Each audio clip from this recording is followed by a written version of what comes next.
Nice to see you. How are you?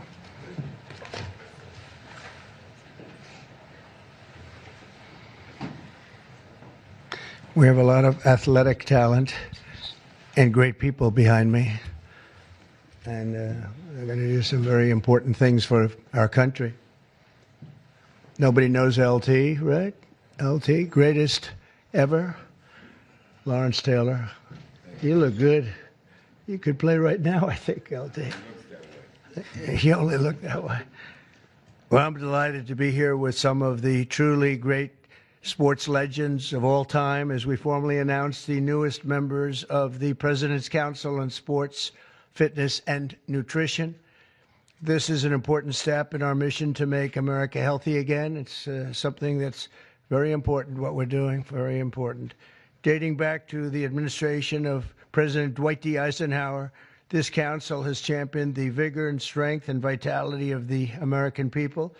Today, we continue that very proud tradition. This group is led by two-time major champion and one of the greatest players in the world, one of the highest ranked, and he just had a phenomenal Open Championship, as you probably saw, shooting one round that wasn't so good, and then he came back with about a 65 or something. He was getting a birdie on every hole. They were worried he might not make the cut, and he made the cut by about 200 strokes. It was pretty amazing, and he had a great week, actually. And he's also the longest hitter of a golf ball, I think ever, but, you know, they say ever. I would say ever. And the longest in the world today, and it's Bryson DeChambeau. He's a great guy, been my friend for a long time. And from his storied amateur career, where he won the U.S. Amateur, I think once or twice. Did you win it? It was once, and then the NCAAs as well. Okay, you won a lot of other championships, but U.S. Amateur champion. And then, as you know, he won at Wingfoot, won the U.S. Open in Pinehurst. And Bryson has always been a phenomenal ambassador to sports and to golf, but generally to life, in my opinion. He's a smart guy and a good guy, great guy, loves our country. We're also pleased to be joined by Secretary of Health and Human Services, Robert F. Kennedy, Jr. Bobby, you do a great job. He's got some big things happening, and he's got some big statements to be made very shortly in terms of, over the next few months, in terms of what they've been doing and finding answers to some very, very important questions. Secretary of Education, Linda McMahon, who's phenomenal, wherever you may be, Linda. Hi, Linda. What are you doing back there? And look, you've been reading about her exploits and the job that she's been doing, and we're very proud of her. Council Executive Director, Catherine Granito. Thank you very much. Thank you. Great job. And several other new members of the council, including J.D. is here, our fantastic Vice President, and Scott Bessent, and we're making a lot of deals. We're making deals for trillions and trillions. Nobody's ever seen anything quite like it. We just made a couple of others a little while ago. I don't know if you'd be interested right now. I won't even bother telling you. This is about sports and about health.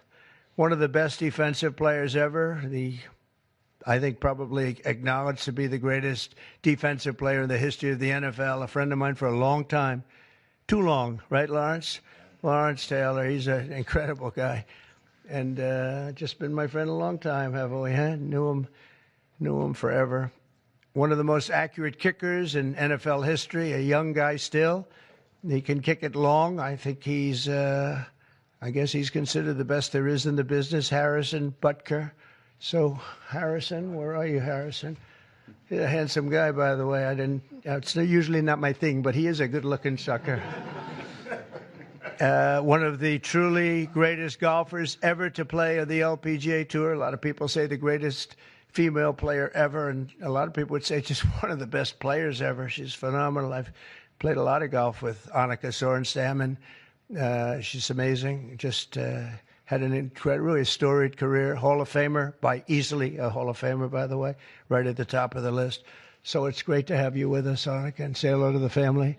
And then she was here not so long ago with Gary Player, where she got the Presidential Medal of Freedom, and so did he. He's won 168 tournaments and 18 majors, 9-9, and she's the same in terms of the women's game. But that was a great time. It was a great honor to give it to you. You really deserved it. It's the highest medal you can get outside of the Congressional Medal of Honor. That's the military version. And the other is the Presidential Medal, and you got it. So thank you very much. 14-time WWE World Champion, and he's a man who you're not going to mess around with.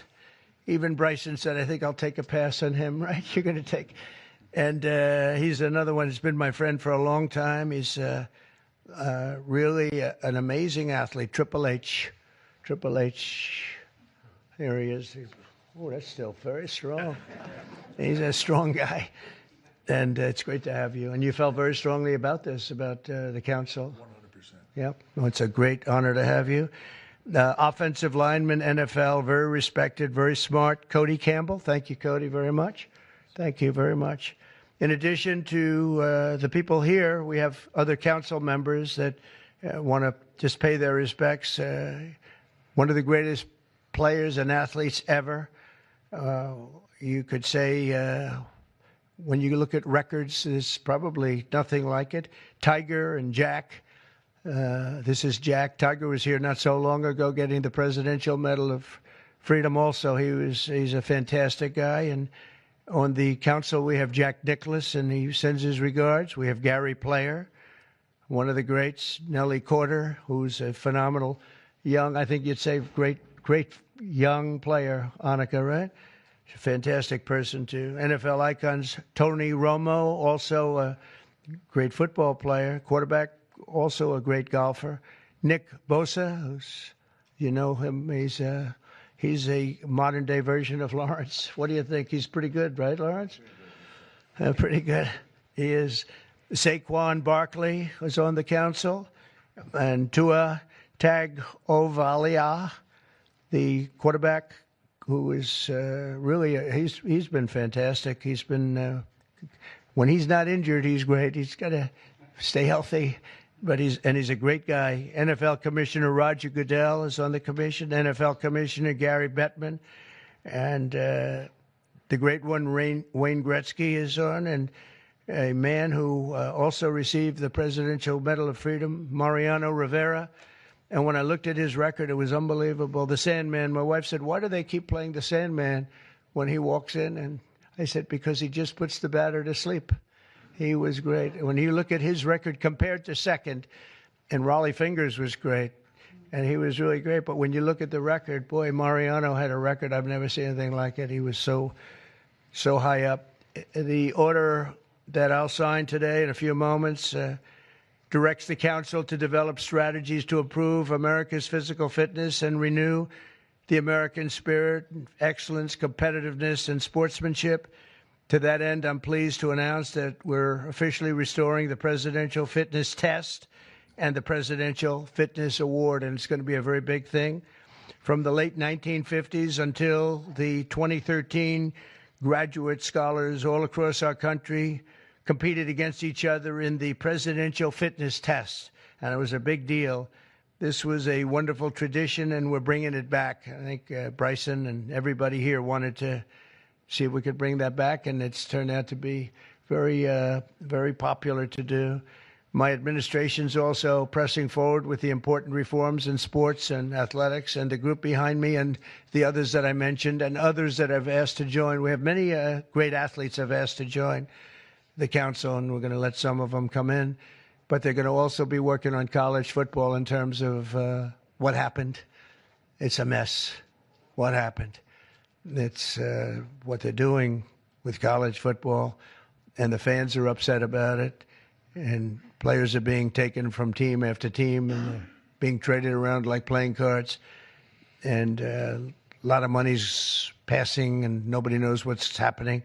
So these people behind me are going to be very much involved in figuring that whole thing out and working on it and trying to bring some sanity to that incredible, not only the football, college sports, very, very bad for women. Very bad what's happening, because now all of a sudden there's no women that are able to get the money that they're talking about. You know, it seems to be going mostly to football, some basketball, and women's sports are being totally decimated. We know that, Annika, you know, with this. It's all going into football, and some to basketball, and everything else is being left behind. And women are being left behind, and lesser sports are being left behind, and the Olympics is being decimated because that was like training for the Olympics, and now we're not going to have that many of those sports left. The smaller sports, they're almost going to be completely wiped out. This is crazy what's going on. We banned men from competing in women's sports, and last week the United States Olympic and Paralympic Committee announced that they will be complying with that order, so there won't be men playing in women's sports. That seemed like an easy one. They say it's an 80-20 issue during the campaign. I said, no, that's not 80-20. That's 97-3. Maybe it's 98-2, perhaps. And last Thursday, we terminated third-party pay-for-play schemes in collegiate athletics and effectively saving. We saved college sports, but now we have to make it. We have to heal it, because it's really a mess. It's a real mess. This council will play an important role in shaping these new policies and ensuring that we preserve the American athletic tradition for many generations to come. And in the years ahead, we'll have the chance to showcase our nation's athletic dominance in the world stage as we host the America 250. So we have America 250, and we have, it's going to be incredible, the Patriot Games. But we have the Ryder Cup, we have the President's Cup, we have the 2026 FIFA World Cup. So we have the World Cup here, we have the 2028 Olympics. So when they cheated on the election and they picked somebody that wasn't supposed to be there, I was very upset before that, because I got the Olympics and I got the World Cup. I was the one that did it. I can't say I got America 250. It just happened to be 200. I'd like to take credit for that, but I don't think I'll be able to. But we have a big thing coming up. But I was very upset because I got them, and it was skipped an election season. And so it took place in the next term, after the term that we were supposed to have. And I was extremely angry. And then when I won, I said, wait a minute, I think I just picked up the Olympics and I just picked up the World Cup. So it worked out sort of cool. But I want to again, thank everybody in the council. They want to work, too. These are people that really, we only do it by request. And people, they want to work and they want to make things better. And I hope they can make college sports better. They can heal it. They can find a solution. It's not going to be that easy. But you have a lot of smart people. So I'd like to begin by introducing Bryson to say a few words. And then we'll have Triple H, and we'll have a couple of other people say something. And then I'm going to sign that good-looking couple of pieces of paper. And it means a lot. It's going to be a very important council, and thank you all for being here. Bryson, please. Thank you, everybody, for being here. And first off, I'd like to say thank you to President Trump and Vice President Vance for your support and this initiative and council. And to be honest, I never would have thought that this opportunity would have been here right at our doorstep. We have an opportunity at being the 70th anniversary of the President's Council on Sports, Fitness, and Nutrition to literally change the fabric of kids' lives. And our first initiative is to bring back and reignite the President's Fitness Test, and then also reestablish some key other metrics on guidelines around building some communities, and also, again, with the President's initiatives around college, we think we can help in that regard too. But we've got a great established council with us that we believe we can change the fabric of our communities and kids' livelihoods for the future generations that are to come. I can't thank you guys enough, and looking forward to making massive changes in kids' lives and in our America's future. Thank you. Thank you. Please. First of all, I'd like to say the same. Thank you to President Trump. Thank you for this honor. I'm humbled by it. I'm truly honored to be on this. Vice President Vance, thank you very much. Secretary Kennedy, truly appreciate all that everybody is doing for the health and wellness of the entire country. For me, since I was 14, this has been such an important part of my life. Health, fitness, sports, nutrition, all of it. I think learning that at a young age sets you up for success in life. And without it, you're at a lesser place for it. So I look forward to the opportunity to do this. I look forward to the opportunity to help make our youth healthy, help get them engaged in sports, and let them learn what it takes to be successful in life. So thank you very much for the honor. Thank you. Thank you. Bobby, please. Thank you very much, Mr. President. In December of 1960, a month after he won the election, my uncle, who was about to be president, wrote an article for Sports Illustrated called "The Soft American," and he was lamenting the fact that America had prided itself on its beef jerky toughness, and that we were losing that. We were falling behind Europeans. We were falling behind other nations. And he was signaling with that article that he was going to make physical fitness of our kids the centerpiece of his administration. And I'm so grateful to President Trump for bringing back this tradition. I was talking to Paul before we went in here. We were part of the Council on Physical Fitness when we were kids. And you had to do sit-ups, you had to do pull-ups, you had to do shuttle runs, you had to do 1 mile runs. And they awarded the top 15% with a patch and with recognition and with certificates. And for me, it was a huge item of pride when I was growing up. And we need to reinstill that spirit of competition and that spirit and that commitment to nutrition and physical fitness. And I'm so grateful to President Trump for your leadership in bringing this back for our country. Thank you very much. Anna, representing the great women in sports, please. Thank you. Thank you, Mr. President, Vice President Vance. This is truly an honor. I want to thank the team behind me here for giving us trust to be able to do this. Sport has always been part of my life, and the importance of living a healthy, active lifestyle cannot be any more important than nowadays. So thank you for the trust, and I can't wait to get to work to make a difference in kids' lives, but also in people's lives. I think the time is so important. Obesity is the highest it's ever been. Mental health, as we all know, the need ought to be tackled. So thank you for the trust, and look forward to going to work with the team behind me. Appreciate it. Thank you, Donna.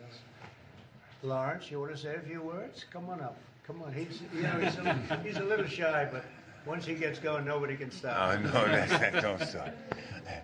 I'm just proud to be on this team. I don't know why. I don't know what we're supposed to be doing, but I'm here to serve, and I'm here to serve you. Okay, so I'm going to do the best I can for as long as I can. Thank you very much. Nobody like him.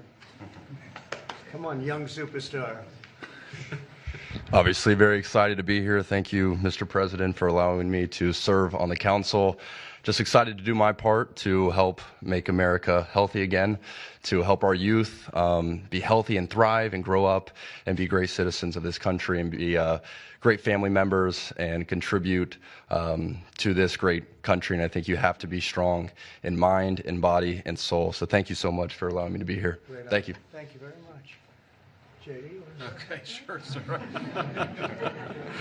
Well, thank you all, and thanks to the president for setting up this important commission. Thanks to all the great athletes for lending their credibility to it. I think all of us who have young kids at home just know that kids are healthier, they're happier, they do better when they're out there, they're being active, they're playing in sports, they're hanging out with their friends. I think all of us have thought at one point in the last few years that kids spend a little too much time on their phones, maybe a little bit too much time in front of the TV, and we just want kids to do better. We want them to be healthier, we want them to be happier, and we know that getting out there, playing in sports, and being active and healthy and physically fit is a critical part of this. So all due credit to the President and Secretary Kennedy's leadership. This is all about just making our kids better citizens, better people, and happier in their daily lives. And I think this is a great team to get it accomplished. Thank you, sir. Okay, let's sign this. Linda, come on. We'll sign this for Linda. She's doing pretty well, right? Linda's amazing.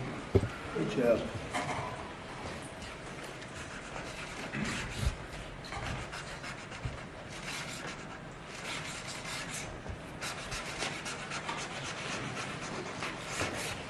Okay, we got it. I think we're getting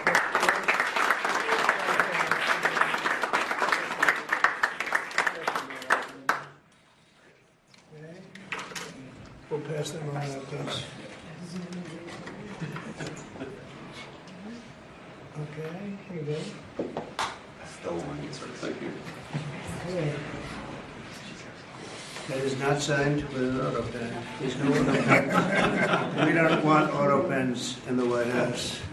Okay. Any questions, please? About it? I think probably. What has sports meant to you? And did you have a sports hero growing up? Maybe Lawrence Taylor. I don't know. It could be Lawrence. Or I know him so well. Well, a lot of sports heroes. It meant a lot. I was always a person that loved playing sports. I was good at sports. When you were really focused on sports, you thought about nothing else. There was nothing else outside. It kept you. And to an extent, this is one of the reasons I like golf. You get away for a couple of hours. I play quickly and get through it. And for 2 hours, you're not thinking about all of the nonsense and all of the important things, frankly, but it cleans your mind. No, I think sports is so important. I think what this council is doing is going to be very important. And it gives you a little exercise, sometimes a lot of exercise. It's a great thing. It's a great thing. Sports are, you learn about people and you learn about how people compete. Now, it doesn't mean that if somebody's not a good athlete, a lot of people just are not good athletes, so they can't compete.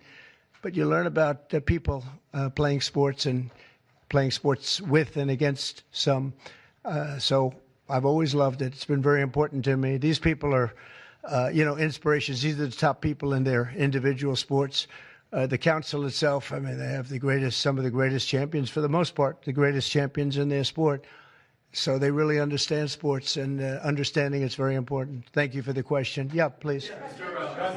Please, go ahead. Yeah, Mr. President, can you talk about your plans for the new ballroom that was announced today? Yeah. And the $200 million, that's going to be paid for by yourself as By well me, as yeah. private donations? It's a private thing. Yeah, I'll do it, and we'll probably have some donors or whatever, but it's about $200 million. So we've been planning it for a long time. They've wanted a ballroom at the White House for more than 150 years, but there's never been a president that was good at ballrooms. I'm really good. In fact, I looked at one that we just built in Turnberry in Scotland, and it's incredible.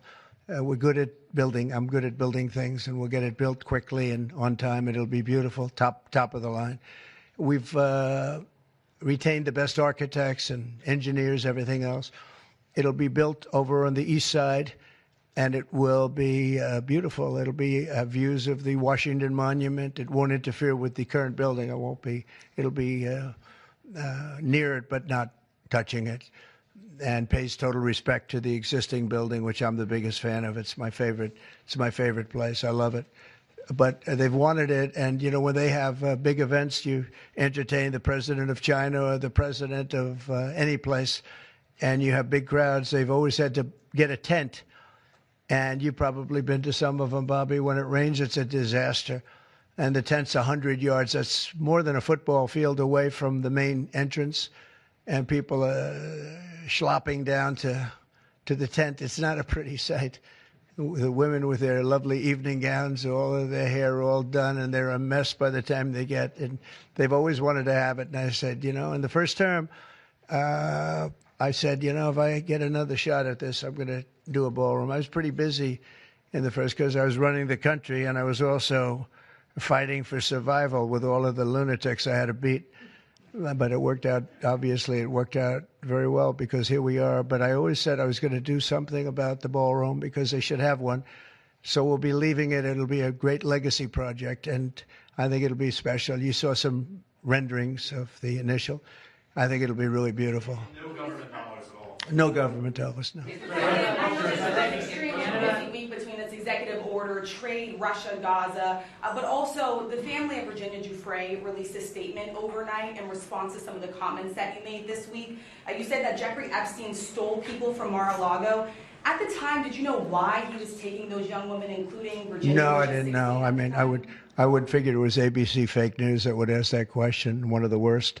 But no, I don't know really why. But I said, if he's taking anybody from Mar-a-Lago, he's hiring or whatever he's doing. I didn't like it, and we threw him out. We said we don't want him, at the place. This is a story that's been known for many years, as you know. But it's, I didn't like it that he was doing that. Yeah, please.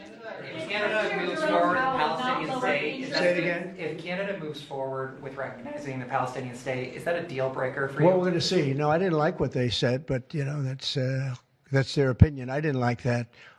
Not a deal breaker, but we haven't spoken to Canada today. He's called, and we'll see. But we have made a few deals today that are excellent deals for the country. You know, we're taking in literally trillions of dollars for the country. This is making our country very rich and respected again. We have, you know, I tell these people, and I say it as much as I have to say it, but every leader is at NATO. And I was in the Middle East with the three great countries, three great leaders. Qatar, you know, Saudi Arabia, UAE, and everybody said the same thing. All of the NATO countries, essentially, they said that we were a dead country. 1 year ago, we were a dead country. Now we're the hottest country in the world. Look at you people. We're the hottest country anywhere in the world. We're doing great. Yeah, do you have a... Canada currently. What's the holdup with the negotiations with Canada?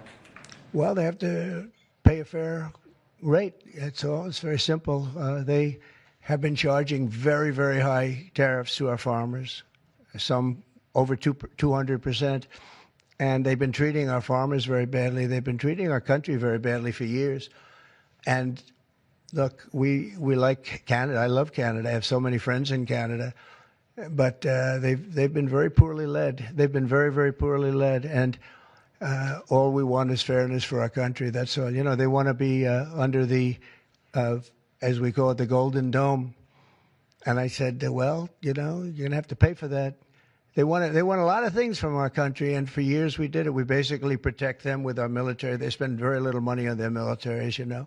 Not an acceptable amount of money. Yeah, please. Thanks a lot, Mr. President. Your tariffs policy goes into effect tomorrow. Yeah. As you know, a federal appellate court today heard oral arguments about whether or not you had the authority to unilaterally impose those tariffs. I'm not going to get you to weigh in on the legal arguments, but you're weighing your decision to do that, your authority to do that, based on a 1977 law. It's never been invoked before.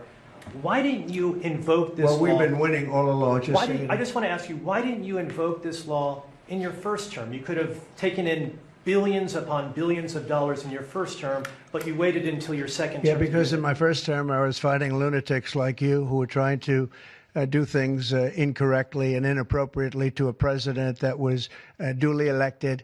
And we did do certain tariffs in the first term. If you look at China, we took in hundreds of billions of dollars from China. But when COVID came, the last thing I was going to do is tell France and Italy and Spain and a couple of other countries that we're going to hit you with tariffs. We had to fight the COVID situation when that came. But if you look at my first term, we took in hundreds of billions of dollars worth of tariffs, but you people didn't cover it very well. Mr. President, yeah, please. Go ahead. Thank you so much. I'm representing the foreign poll today. I'm asking you two questions on foreign policy. The first one, do you plan to re-engage diplomatically with Iran, go with direct talks with them, or are you happy with the current situation, having no deal with Iran? Well, Iran has been acting very badly.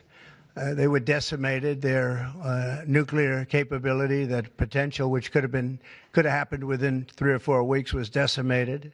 It's been obliterated. The Atomic Energy Commission said the place is just decimated. Now they can start again, but they'd start in different sites because they were hit. I tell you what, the job these pilots did with their B-2 bombers, those unbelievable machines, they traveled 36 hours without stop, and they hit every single target. Every bomb hit they went right down the chutes. And then, as you know, we shot 30 rockets from submarines that were hundreds of miles away, and they hit every target. So they can start again, but they haven't been saying the right thing. I will say Iran has not been saying the right thing. They have not been speaking nicely, and they should be. Yeah, please. Mr. President, not lowering interest rates again. Many people say that he's playing politics with the futures of millions. Well, he is. We call him Too Late. He's Too Late. It's his new nickname. It's Too Late, pal. He's terrible, the Federal Reserve Chairman.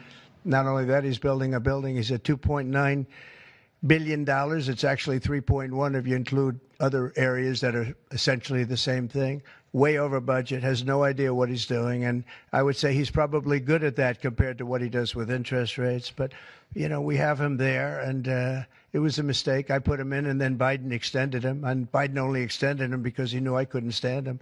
And that turned out to be not a good thing for Biden. Although he did lower interest rates just prior to the election.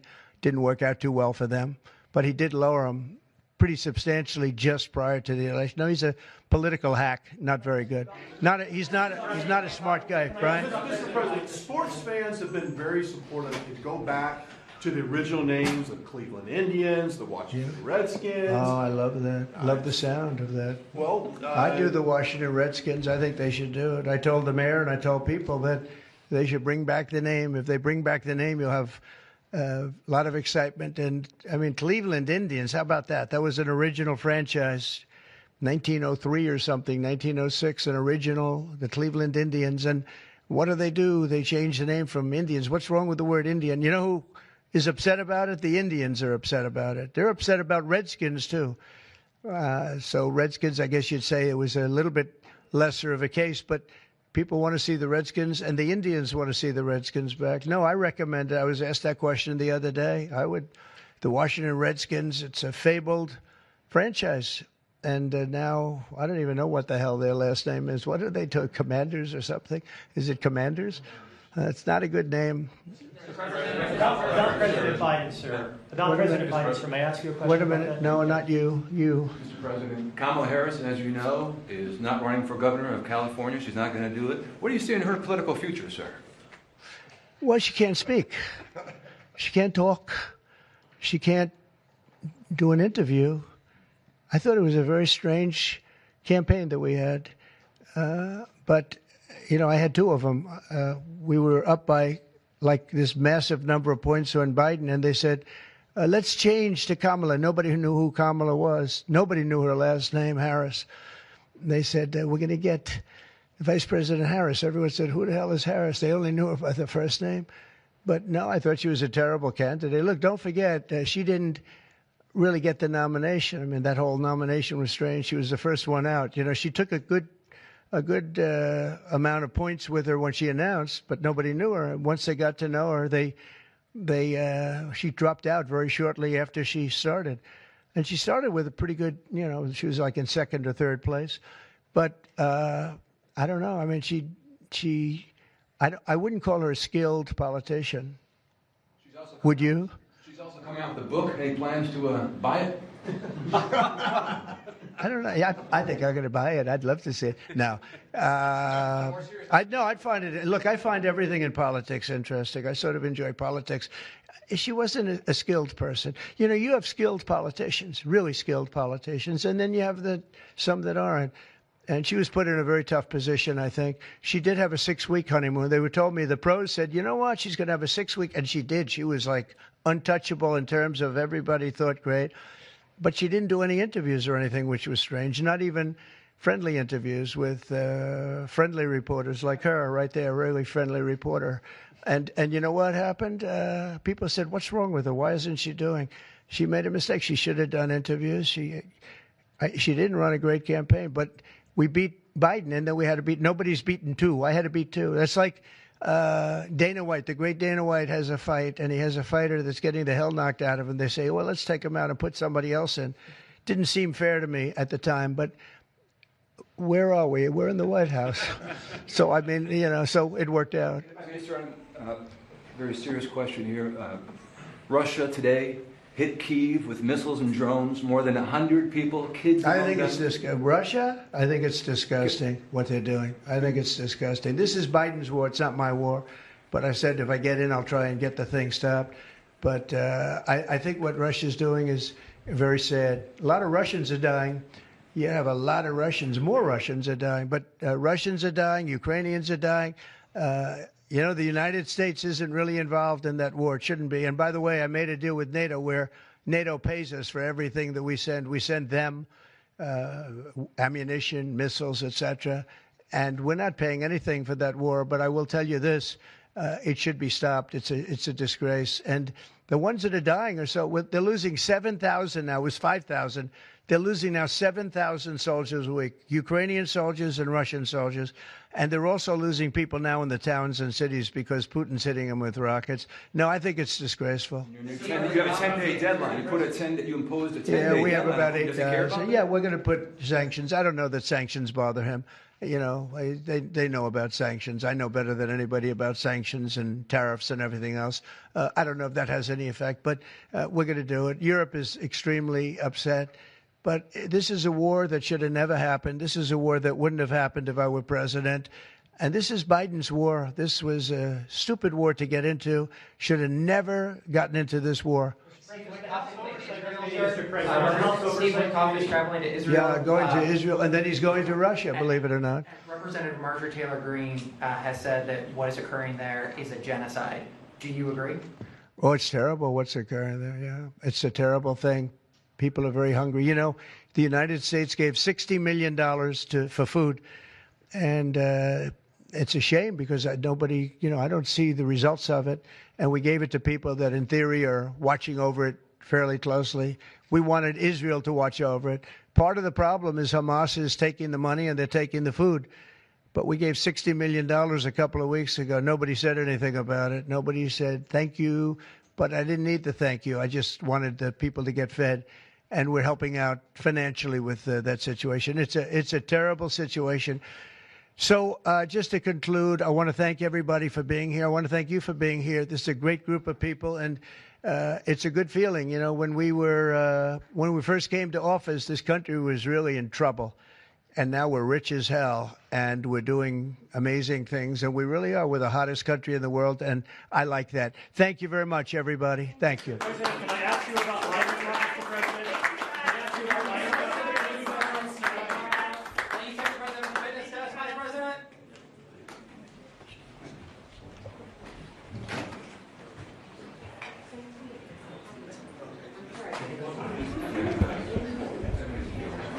All right, thanks, guys. You're ready to go. Go back down.